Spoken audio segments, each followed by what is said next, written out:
గతంలో ఎప్పుడు కూడా అమెరికా అధ్యక్షుడికి ఇంత వ్యతిరేకంగా ప్రపంచం మొత్తం నినాదాలు చేసినటువంటి సందర్భాలు లేవు. పైగా అమెరికాలో ఉన్న 50 రాష్ట్రాల్లో కొన్ని వేల మంది బయటకు వచ్చేసి ట్రంప్ని వ్యతిరేకించారు, ట్రంప్ విధానాలని వ్యతిరేకించారు, ట్రంప్ చేసేటువంటి రాజ్యాంగ సవరణ ప్రయత్నాన్ని అడ్డుకునేలాగా వాళ్ళు హోరెత్తించారు నినాదాలని.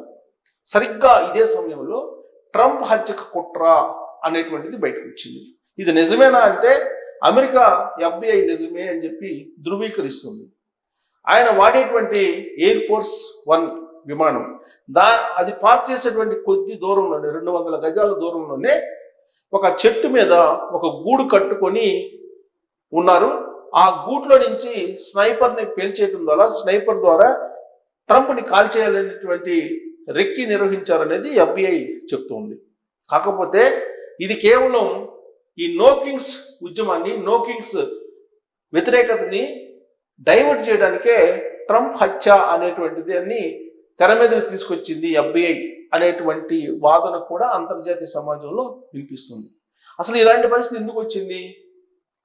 2 సార్లు మాత్రమే అమెరికా అధ్యక్షుడిగా ఉండడానికి అర్హత రాజ్యాంగం ప్రకారం. కానీ దాన్ని అమెండ్మెంట్ చేయాలనేటువంటి ఆలోచన ట్రంప్కి ఎప్పుడో వచ్చింది.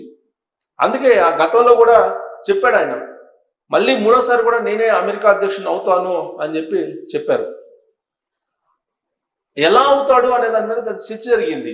ఇప్పుడున్నటువంటి ఉపాధ్యక్షుడిని తాత్కాలికంగా పెట్టి మళ్ళా ఆయన కావచ్చు, దానికి సంబంధించిన ప్రొవిజన్ ఉందని చెప్పి ఒకటి వినిపిస్తుంది. కానీ అమెరికా రాజ్యాంగాన్ని అమెండ్మెంట్ చేయాలి అనేటువంటి ఆలోచన ట్రంప్ చేస్తూ ఏ విధంగా అయితే అధ్యక్ష పదవిలో ఉన్నారో జిన్పింగ్ లాంటి వాళ్ళు, లేదంటే ఉత్తర కొరియా అధ్యక్షుడు ఉన్నాడు కదా, ఉత్తర కొరియా అధ్యక్షుడి మాదిరిగా చేసుకోవాలి, అమెరికా అధ్యక్షుడిగా పదిలంగా ఉండాలి అనేటువంటి ఒక ఆలోచన ట్రంప్ చేస్తున్నాడు అనేది ఇప్పుడు అమెరికా ప్రజలు చెప్తున్నారు. అందుకే నిరసనలు వ్యక్తం చేస్తున్నారు. అమెరికా అధ్యక్షుడిగా ట్రంప్ అయినప్పటి నుంచి కూడా ఆయన మీద వ్యతిరేకత జరుగుతుంది. ఆయన అధ్యక్ష పదవులు స్వీకరించిన తర్వాత 40 రోజులు చేసినటువంటి సర్వేలోనే భారీగా ఆయన గ్రాఫ్ పడిపోయింది. గతంలో ఎప్పుడు ఏ అమెరికా అధ్యక్షుడికి అంత గ్రాఫ్ పడిపోలేదు. ప్రజల నుంచి వ్యతిరేకత భారీ స్థాయిలో ఉంది అని చెప్పి సర్వేల్లో తేలింది. అయినప్పటికీ ఆయన తగ్గలేదు. America first, make America great again, ఇదే నినాదాలతోటి ఆయన వెళ్తూ ఉన్నాడు.